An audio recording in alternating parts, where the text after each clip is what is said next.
মাসুদ কামাল ভাই, আপনি নিশ্চয়ই সংসদের বিশেষ করে ফজলুর রহমান, আন্দালিব রহমান পার্থ, জয়নাল আবদিন ফারুক, জামাতের চট্টগ্রামের প্রবীণ সংসদ সদস্য, তাদের সবার বক্তব্য শুনেছেন। এই বক্তব্য থেকে আন্দালিব রহমান পার্থ একটা কথা বলেছেন যে যদি মানে যুদ্ধটা তো আর হাওয়ার সঙ্গে হয়নি একাত্তরের, সেখানে তো দুটো পক্ষ ছিল, তার একটা পক্ষ স্বাধীনতা চায়নি অথবা বুদ্ধিজীবী হত্যা থেকে শুরু করে নানান নিধন যজ্ঞে, যেটা আমাদের সংবিধানেও আছে, মুক্তিযুদ্ধের সংজ্ঞায়ও আছে। ফলে সেই জায়গাটাকে কিভাবে বাতিল করে দিবে আসলে?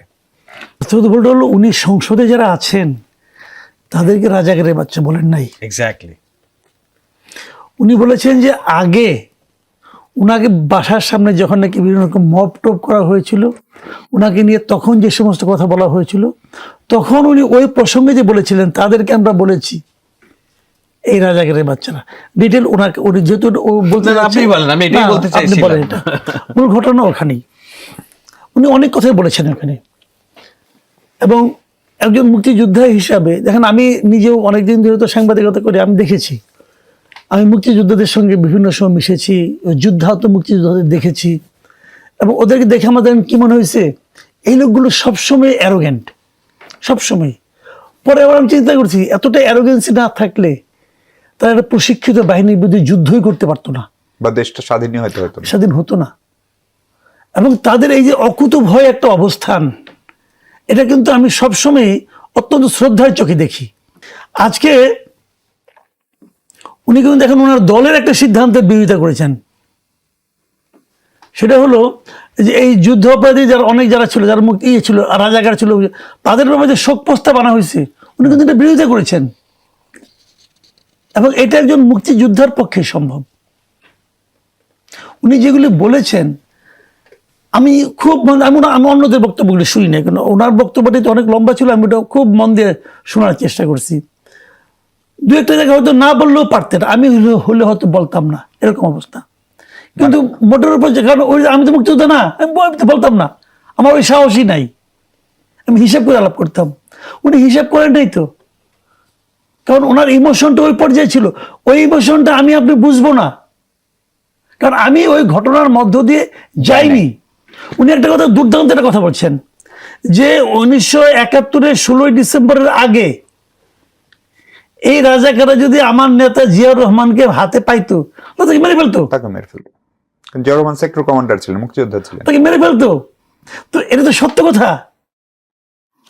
আপনি লাগে কেন আজকে দেশ বিভক্তি যে কথা বলা হচ্ছে, রাজাকার বলে দেশ বিভক্ত হয়? হ্যাঁ হয়, কিঞ্চিত তো হয়ই, কিন্তু তার চেয়ে বড় বিভক্তি যে আপনার আওয়ামী লীগ নিয়ে করছেন, এবার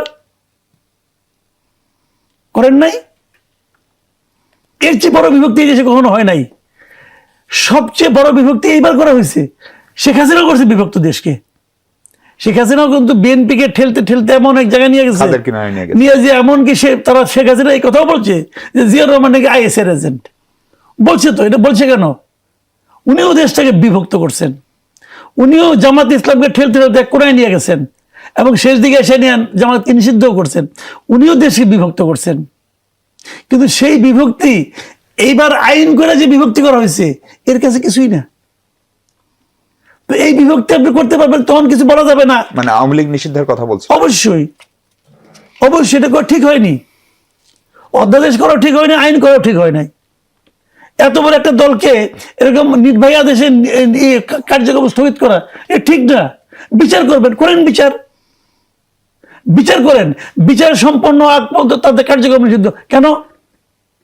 আপনি কি বলতে পারেন একটা খুনের আসামি ধরা যাক, আপনি বলতে পারবেন তোমার খুনের আসামি তোমার বিচার করতেছি, কিন্তু এই তোমার কার্যক্রম হওয়ার আগ পর্যন্ত তোমার খাওয়া দাওয়া নিষিদ্ধ, কথা বলা নিষিদ্ধ, তুমি কার সঙ্গে কোনো কথা বলতে পারবে না?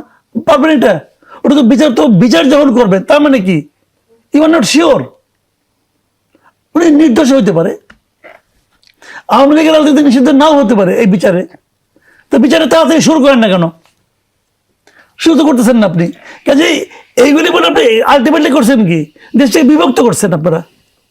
তো এখন 71-এর কথা বলে যদি বিভক্তি হয়, এটা বিভক্তি না। আমরা কোনো বিভক্তি চাই না।